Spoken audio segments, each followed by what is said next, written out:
Hello everyone, my name is Jamin. Thanks so much for visiting my channel. In this video, I have an Asus ROG Zephyrus Duo 16 Gamer, the GX650 series.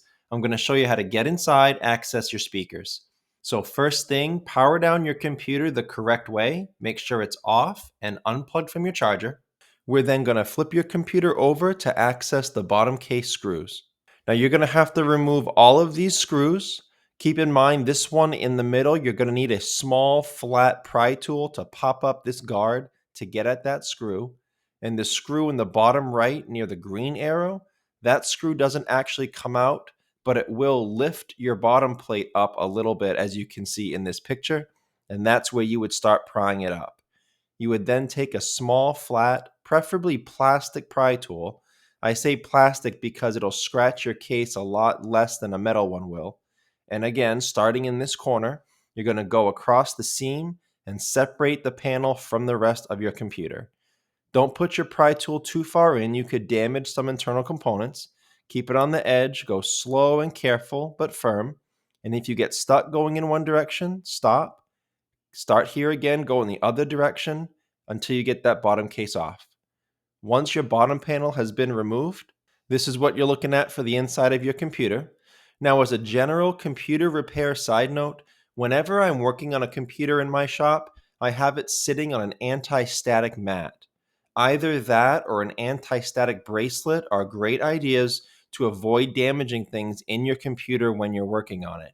If you guys would like any help with tools or supplies for your project, there'll be a link below in the description. It'll show you a list of tools and supplies that I use in my shop. Beneath that link, there will be another link, and that will give you a list of all of the replacement and upgrade parts for this specific model computer. Now, before I touch anything in a computer, the first thing I do is remove or at least unplug my battery. A computer is safer to work on when as little power as possible is running through it. To remove your battery, you have 5 screws. This one up here near the green arrow, this will have a warranty void sticker on it. This black sticker with a red triangle, that's a warranty void sticker. You're going to see those at various places in the computers you work on. What it means is that if you access that screw and you go past that sticker, you're going to void part or all of your warranty. So just keep that in mind when proceeding into your computers when you see these stickers. So I carefully took it off, carefully put it off to the side because I'm going to put it back when I'm done. But after taking those screws out, your battery plugs into the motherboard right here. And this is a snap connector, not a plug. So this white clip right there, you just pull that up and off of the motherboard, and that's how you release it from the battery. Okay, so now that the battery has been removed or at least unplugged, we can proceed deeper into the computer. You have your speaker here towards the right of my screen and the speaker here towards the left of my screen. So this speaker on the left, the wire runs all along here. This is the wire you had to unattach from the battery in order to get it out. And it runs here to this plug. And this speaker here has a white and blue wire that joins it here in the same plug. Now, these speakers are not screwed down. You see these red rubber washers that just go over these posts for sound insulation.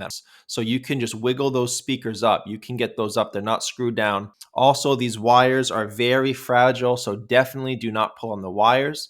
Use your fingernails on either side of that plug or a pry tool to wiggle that out of the port in the motherboard.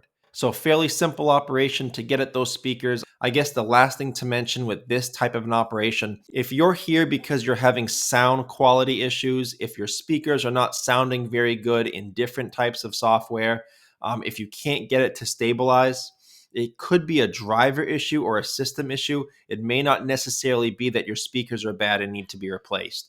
So I will have a video link below in the description. It'll be a tutorial showing you how to update your system and update all your drivers just to rule that out before you get in here to attempt the physical replacement. But that's this video, how to enter the Duo 16 and access your speakers. Thanks again so much for watching. Please remember to like and share if this helped you out, if you think it can help someone else out. And feel free to subscribe if you enjoy DIY computer content like this, or if you just want to keep me on hand to answer any of your future computer questions. I do try to answer all questions throughout my channel at least a couple times a day. Also, feel free to check out the related link section below in the description. From time to time, I do try to add things in there that I think will help you with your general computer life, make it more productive, more enjoyable. So thanks again for watching, everyone. I look forward to seeing you on my next video.